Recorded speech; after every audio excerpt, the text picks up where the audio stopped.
Always happy to see this set. See such good players. And 100% of the time. Wacky! NiTe. Wacky! NiTe.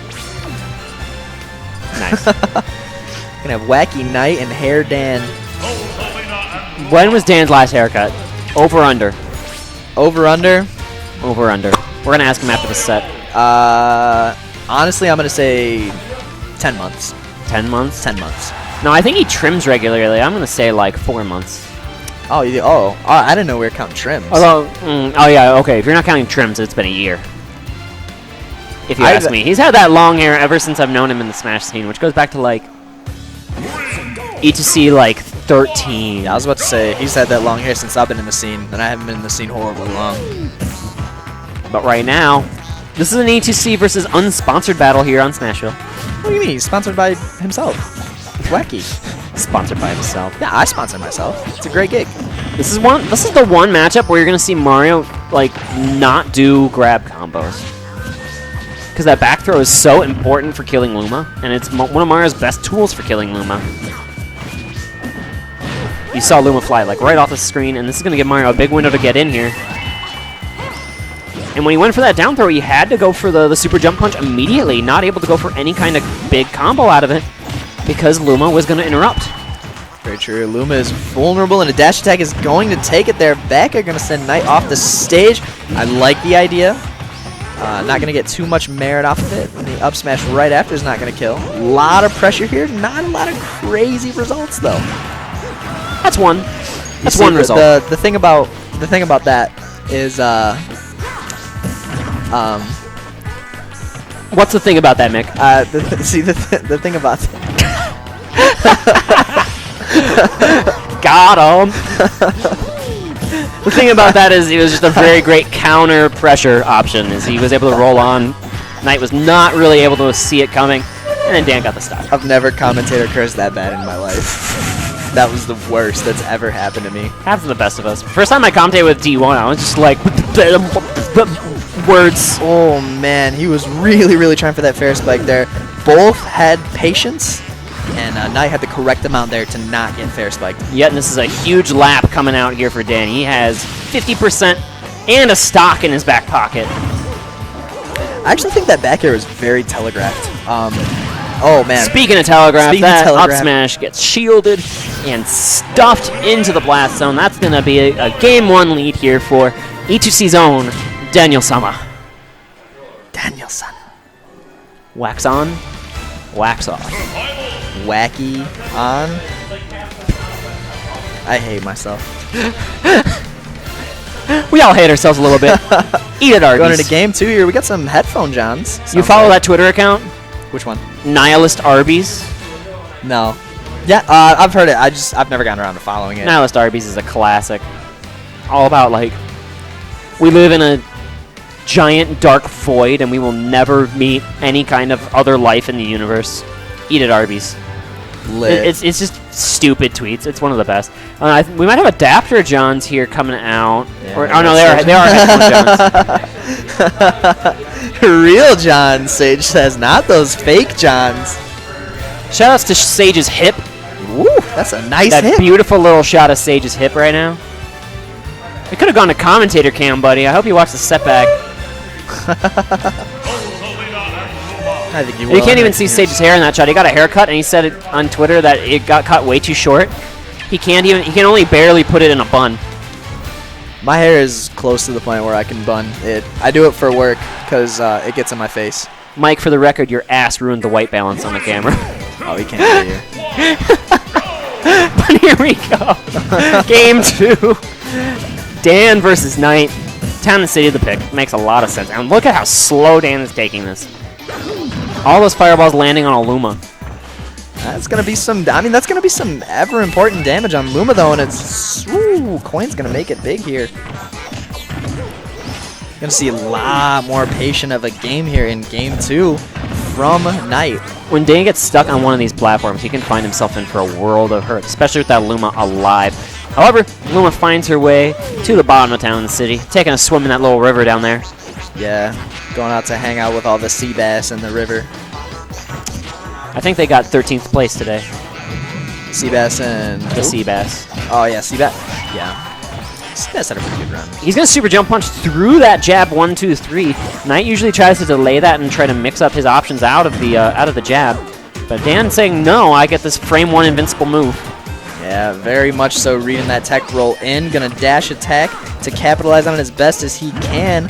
Luma back and playing on that forward smash kick, just gonna sail right under it.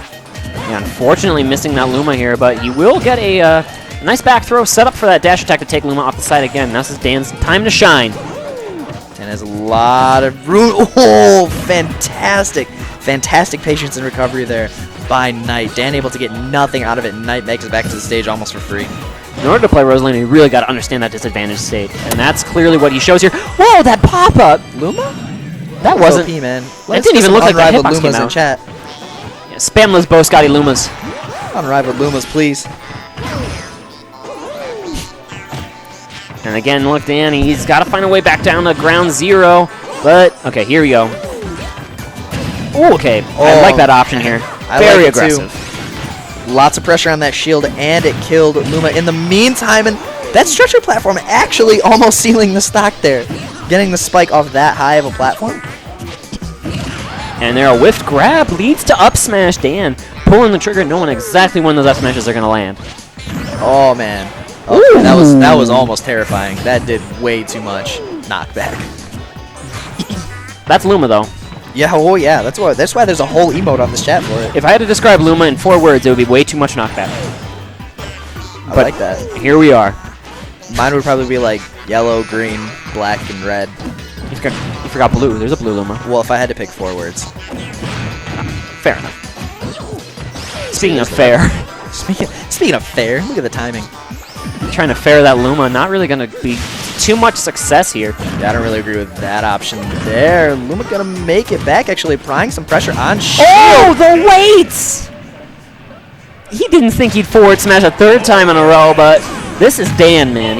He just gonna pull that trigger. Dan the man here. We got a lot of votes for Dan in the chat now, 6-3. I know there's more of you than 9 people in this chat. Let's get those votes. Vote 1, vote 2. Dan up 2-0. I should expect more votes for Dan to go his way with this big lead. NiTe's got a reverse 3-0 here if he wants to make it to grand finals at Ignition number 67. And Dan has just shown a clear understanding of this matchup. Historically, the sets between these two have been very slanted in Dan's favor, even when NiTe was a little bit higher on the PR. Oh, fantastic weight here. This is terrifying. This is where no one wants to be against Rosalina. Dan gonna find some footing here. Continue back. He's down 60% to nothing here. This has been some huge pressure from NiTe. That's a really scary situation, and he's down 66 to 3%. But if you're Dan, you're still like, I could have lost the stock. You know what? This is fine. Yeah, I'm Mario. I can climb back into this in any time. I get this back throw. Luma's gone. This is now my opportunity to land big damage. Trying to call out the jump there. NiTe isn't giving him anything for it. Now he's got to stack on as much percent to make up this deficit as he can while Luma is out of the picture. I'm surprised at how often Dan is not going for confirmed damage. I feel like when Luma's gone, you really got to just get like guaranteed damage. You get the explosive damage. He's still always looking for these fairs, and I'm going to have to ask him about his thought process in this matchup later. I actually think that one would have been true. NiTe just had some fantastic DI because even the air dodge was too slow. Sparks! But no, we are not going to see a stock fly here today. Well, right now. Ooh, yeah, we are going to see some fantastic DI and an even better recovery, making it back to the stage. Lots of pressure coming out here from NiTe, and an up smash not going to quite do it yet. Patient landing from Dan gets him out of that sticky situation. And like you said, or like I said, just a couple of Mario combos and an up smash gives him the lead. After being down 63% to nothing, he's going to close out the first stock here. NiTe all the way up to 108. Let's see how much damage Dan can do. I'm sorry, Dan all the way up to 108. Dan again finds his way past these Rosa landings. And there's a case of NiTe maybe getting a little fishy here. We've seen that happen a couple of times today where people get behind and then they try to go for things that aren't there and they think they got a read and then they don't have it and they eat 70-80%. That was a huge amount of damage there. Luma gone in that 12 seconds. NiTe hits almost 90% there. Up tilt not going to quite do it. That's all he could go for because he had to commit to a direction there for the up smash. The up smash will eventually take the stock, but that was a great awareness from NiTe that the only thing confirmed was that up tilt because they had the wide hitbox in both directions. Luma is gone here. This is terrifying if you are NiTe because you can't even jank with that much rage without your Luma. Yeah, there's another about 8 seconds left, maybe 6 to 8 seconds for this Luma to come back, and Dan can put on a ton of pressure. He's got the down throw. Again, looking for the fair. Black Luma with the blue eyes, man. That's the classiest looking one, but it doesn't matter. Not going to matter here. That is a 3-0. That is a healthy 3-0 from Dan after being behind, as we said, almost 60%. A little over 60% with no damage is actually going to end up taking Game 3 and getting the clean sweep. Like I did say, though, as the matches were on, don't mind me, guys. I'm just lounging. Yeah, we're here. chilling. Ignite Gaming Lounge. It's emphasis on lounge. Emphasis on the lounge. Like I said, though.